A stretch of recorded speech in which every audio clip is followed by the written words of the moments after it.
JDS ನಿರ್ನಾಮ ಆಗಿದೆ ಮಾತ್ರ ಪ್ರಿಯಾಂಕಾ ಖರ್ಗೆ ಅವರು ಹೇಳಿದ್ದಾರೆ. ನಿನ್ನೆ ನೀವು ರಾಜ್ಯ ರಾಜಕಾರಣ ಜೆಡಿಎಸ್ ಬಗ್ಗೆ ಚರ್ಚೆ ಪ್ರಿಯಾಂಕಾ ಖರ್ಗೆ ಅವರ ಸರ್ಟಿಫಿಕೇಟ್ ಬೇಕಿಲ್ಲ. ಈಗ ಎಂಥದ್ದು ಲೀಸ್ ಬೇಸ್ಡ್ ಇದೆಯಲ್ಲ, ಅವ್ರ ಅಪ್ಪನ ಕೇಳಿ ಕಾಂಗ್ರೆಸ್ ಪಕ್ಷದಲ್ಲಿ ಇರ್ತಕ್ಕಂಥ ಮಂತ್ರಿಗಳು ಎಷ್ಟು ಜನ JDS ಇಂದ ಲೀಸ್ ಮೇಲೆ ತಗೊಂಡ್ರಿ? ಮುಖ್ಯಮಂತ್ರಿಗಳಿಂದ ಹಿಡಿದು ಎಷ್ಟು ಜನ ಮಂತ್ರಿಗಳು ಲೀಸ್ ಬೇಸಿಸ್ ಮೇಲೆ ನಿಮ್ಮ ಪಾರ್ಟಿಗೆ ತಗೊಂಡಿದ್ದೀರಿ? ಎಷ್ಟು ಜನ ಮಂತ್ರಿಗಳು ಮಾಡ್ಕೊಂಡಿದ್ದೀರಿ? ಇವತ್ತು ಒಂದು ಕಡೆ ಒಬ್ಬರು ಲೀಸ್ ಪೀರಿಯಡ್ ಮುಗಿದೋಗಿದೆ, ನಾನು ಮುಖ್ಯಮಂತ್ರಿ ಮಾಡಿ ಅಂತಾರೆ. ಇನ್ನೊಬ್ಬರು ಲೀಸ್ ಪೀರಿಯಡ್ ಮುಗಿದಿಲ್ಲ, ನಾನೇ ಮುಂದುವರಿತೀನಿ ಅಂತಾರೆ.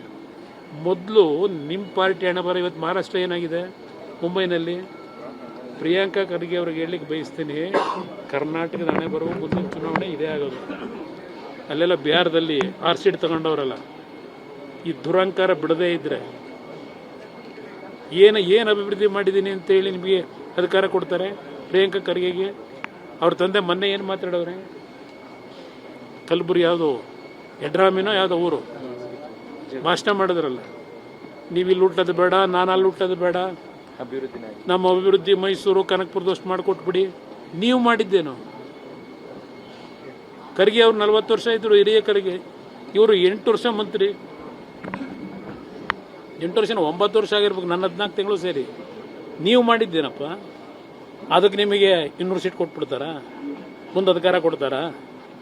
ನನ್ನ ಪಕ್ಷ ನಾಶ ಆಗಿದೆಯೋ ಇಲ್ಲ ಉಳಿದಿದೆಯೋ ಮುಂದೆ ಜನ ತೀರ್ಮಾನ ಮಾಡ್ತಾರೆ. ನಿಮ್ಮ ಪರಿಸ್ಥಿತಿ ಎಲ್ಲಿಗೆ ಬರ್ತೀರಿ ಅನ್ನೋದನ್ನ ಸ್ವಲ್ಪ ಕೂತು ಯೋಚನೆ ಮಾಡಿ.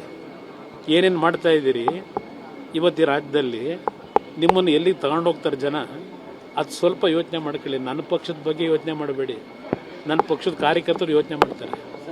ಈ ಪಕ್ಷ ಉಳಿಸ್ಬೇಕು. ಯಾಕೆಂದ್ರೆ ಗೊತ್ತಿದೆ ನನಗೆ, ಇಲ್ಲಿರ್ತಕ್ಕಂಥದ್ದು ಕಾಂಗ್ರೆಸ್ ನಾಯಕರಿಗೆ ಬೇರೆ ಪಕ್ಷದ ಬಗ್ಗೆ ಅವ್ರಿಗೇನು ತೊಂದರೆ ಇಲ್ಲ. ಇರೋದೇ ಜನತಾದಳ. ಅವರಿಗೆ ಜನತಾದಳ ಫಿನಿಶ್ ಆದರೆ ಅವ್ರು ಉಳಿತಾರೆ. ಜನತಾದಳ ಮೇಲೆ ಬಂದರೆ ಅವ್ರ ಲೈಫ್ ಏನು ಅಂತ ಗೊತ್ತವರಿಗೆ. ಜಸ್ಟ್ ನಾವು BJPಯ ಜೊತೆ ಪಾರ್ಲಿಮೆಂಟ್ ಚುನಾವಣೆಗೆ ಒಂದು ಮೈತ್ರಿ ಮಾಡ್ಕೊಂಡಿದ್ದಕ್ಕೆ ನಿಮ್ಮ ಮನೆ ಬರ ಎಲ್ಲಿಗೆ ಬಂತು? ಇನ್ನೂ 4-5 ಸೀಟ್ ಬರಬೇಕಾಗಿತ್ತು ನನ್ನ ಲೆಕ್ಕದಲ್ಲಿ. ಸ್ವಲ್ಪ ನಮ್ಮಲ್ಲೇ ಆದಂಥ ಕೆಲವು ದೋಷದಿಂದ 9 ಸೀಟ್ ಗೆದ್ದಿದ್ದೀರಿ ಪಾರ್ಲಿಮೆಂಟಿಗೆ. ಇಲ್ಲದಿದ್ರೆ 3ಕ್ಕೋ 4ಕ್ಕೋ ಇಳಿತಾ ಇದ್ದೀರಿ ಮೊನ್ನೆನೂ ಅಧಿಕಾರ ಇಟ್ಕೊಂಡು. ಅದರಿಂದ JDS ಉಳಿತದೋ ನಾಶ ಆಗುತ್ತೋ, ಖರ್ಗೆ ಎಲ್ಲ ಸರ್ಟಿಫಿಕೇಟ್ ಕೊಡೋದು ಈ ನಾಡಿನ ಜನತೆ ಕೊಡ್ತಾರೆ. ಅಲ್ಲಿವರೆಗೆ ಕಾದು ನೋಡಿ. ಸರ್, ಒಕ್ಕಲಿಗ ನಾಯಕತ್ವ ಅವರ ತುಳಿತಿದ್ದಾರೆ, ಸ್ವಜಾತಿಯವರೇ